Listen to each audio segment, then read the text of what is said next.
Very cool. Yeah, no, and I want to dig into that B2B side of the business that Rideshare Mechanic is doing and explore some of those use cases. If we stick to the gig economy and, sort of Uber and Lyft drivers specifically, walk me through what's the process right now if I'm someone who finds Rideshare Mechanic, I'm an Uber or Lyft driver, or maybe both. What's the experience like if I want to sign up for Rideshare Mechanic and get a virtual inspection? Where do I start? Yeah, well, it's very simple. People come to our website and they fill out their basic information. And once we get that information, just the name and email, and we Hmm. send them a form to fill out information about their vehicle, and then they schedule an appointment with one of our inspectors. So we have a team of certified inspectors that work for us, and then at the time of the appointment, we send some instructions before it of how to prepare the vehicle in advance for a smooth process. They Hmm. engage in a Zoom call like we are right now, and then so our inspector has their phone, the person at the vehicle, the driver has their phone.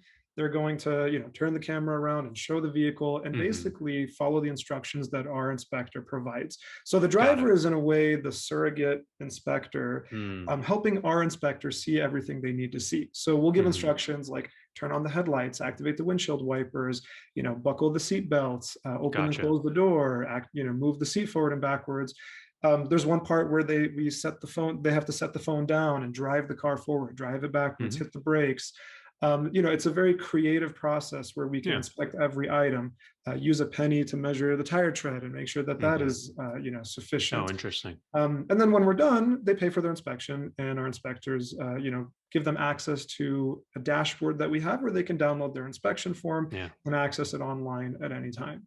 Oh, very cool. Yeah, I like the way that you put it. You're sort of the surrogate here in this case. You kind of are the inspector, but there's a third party over virtual Zoom, sort of making sure that everything that you mark off is in fact the case. So, I love the convenience of it. I think probably because I'm especially lazy, maybe because I have two kids, but, just the idea of like going into a mechanic, and obviously it's going to take a while and you got to wait and they got to do the check. You'll probably end up being there an hour, right? For something that really is only going to take 5 or 10. How long do these inspections take typically? Yeah, ours, I mean, the actual inspection is usually about 5 minutes. We've gotten it Okay. down to a pretty streamlined process, especially when we tell people how to prepare their vehicle effectively. Yeah.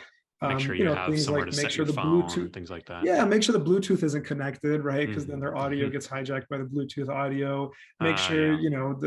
everything like that, the seatbelts are buckled. And so we can help prepare. So we're minimizing the amount of effort on the driver's part. Now, to your point, it's really cool, actually. The drivers get a little bit more engaged. They have a little more of a sense of ownership in the Hmm. inspection. Because when you go to a mechanic, what do? You send your car in the back, it's behind a garage, you're sitting in the waiting room, and then your vehicle inspection is done. You didn't see what Yeah. happened. You don't even know if they did a full inspection, and you get your vehicle. Over here, there's two people involved. There's the driver Yeah. involved, there's the inspector involved, and there's a little bit more of a sense of ownership. And a lot of people, especially many Uber and Lyft drivers, or maybe people who are driving for Zoom or Hop Skip Drive, especially a lot of those personas don't have professional driving experience. Most of them Hmm. do not. A lot of Yeah. them don't know what the inspection entails. And so some of them actually appreciate the opportunity to learn more about their vehicle when we guide them through this process.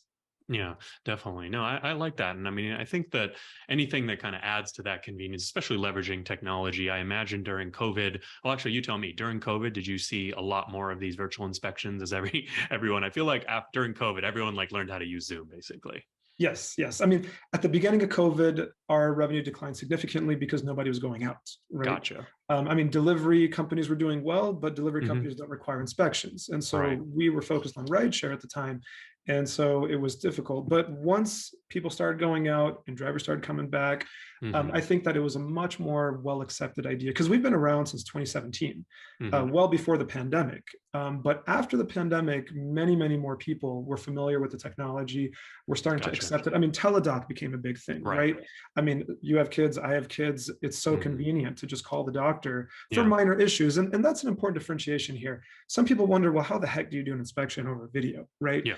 Well, there's different types of inspections. The state-based inspection for TNCs is a fairly simple one. It's a Yeah. 19-point inspection in California, a 25-point inspection in Chicago. I mean, it's different Gotcha. for each state, but it's pretty simple. And really, all we're certifying is, does the vehicle meet the minimum Yeah. requirements? Is the tire tread 2/32 of an inch or Hmm. greater, right? It's a yes or no binary, black and white.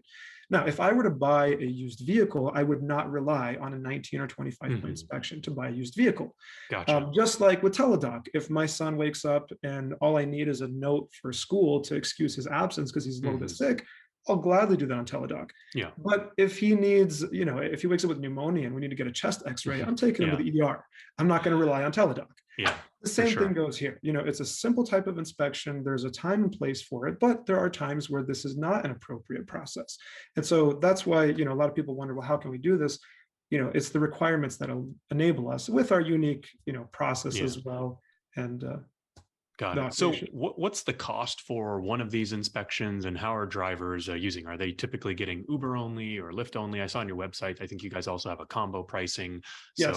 what does it look like for drivers? Because that's obviously the bottom line too for them, right? Yes, absolutely. And we think it's important to consider the total cost of the Hmm. inspection, including the time, the Yeah. gas, the potential missed rides or missed Yeah. opportunity to start driving. So right now, if you go to our website, the price is on our website. Today, the retail price is $40 for one Hmm. inspection. Got it. Price has never been our real differentiator. We don't, Hmm. we don't market that we're the cheapest. If you Yeah. go to Pep Boys, it might be as low as 15 or $20, but Yeah. it's the convenience that For people pay sure. for. And the other thing is we have to make money to stay in Hmm. business. When you go to a mechanic, the reality is the mechanic doesn't make money on these inspections. Mm. They're trying Yeah. to Good bill point. $150 to $200 an hour to cover their overhead and their cost. And so when you go in for an inspection, they really treat them as a loss leader. They're trying to sell Yeah. you other things. They're You trying to know, sell you, the air filters and oil yeah. change, tires, brakes.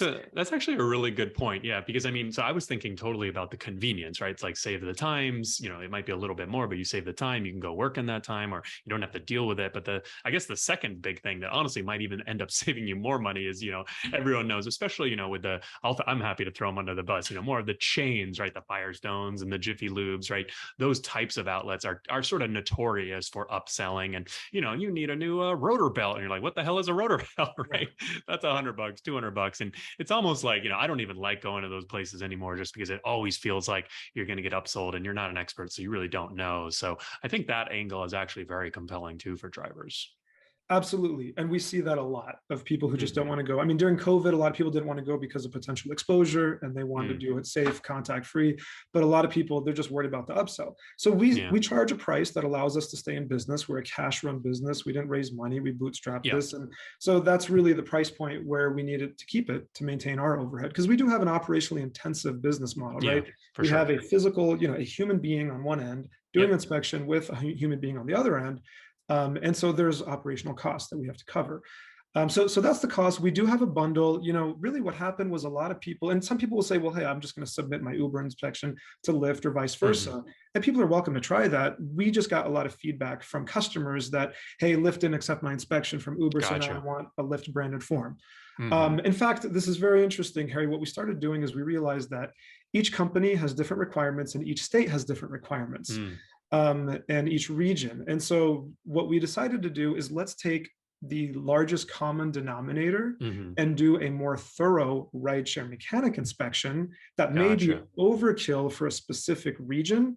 But rather than you coming and getting one type of inspection today and another type of inspection in 2 weeks, because many drivers are trying to maximize their income by driving for multiple services. Yeah. And so what we do is we will inspect everything on the vehicle for the most thorough inspection required, and then give whatever inspection form the driver needs. So if 2 weeks Yeah. later they come back and need a different form because they want to drive for another service, we've already checked that and we'll backdate the inspection to the time that we viewed the vehicle, maybe a couple of weeks Gotcha. ago, and send them the different inspection form. So that allows us to become kind of their one-stop shop for inspection, regardless of which app they're using. Because a Got it. lot of people, they'll drive for Uber and Lyft on the Right. weekends and get the bar crowd. Then during the day, they'll drive for Zoom or Hop Skip Drive or Kid Kaboo or Kango, any of the Hmm. child transportation apps. And then maybe they'll drive a taxi as Yeah. well. And so, it's just different paperwork, and we digitize the whole process, which makes it very simple and Got it. do that more thorough inspection for everybody. Yeah. So it sounds like you guys sort of make it possible to use a single vehicle inspection to drive for Uber and Lyft and other services. But if drivers kind of try to do this on their own, it's a little bit more, your results may vary, huh? Exactly. It's again trying to bring more convenience for the driver. And of course, you mentioned we'll talk about the company B2B side, we'll talk about the convenience and digitization there as Mhm. well. But when it comes to the driver, I mean, today, a lot of people don't even own a printer at home, Yeah. right? You got to print the form, take it to the mechanic, have them sign it, take a picture of that form and upload it. Yeah. It's a lot of hassle for them. We digitize it, and then if they want another inspection, they got to go back, get another inspection, get stuck in For sure. traffic, spend money on gas, all that stuff that we talked about. And so we basically eliminate all that.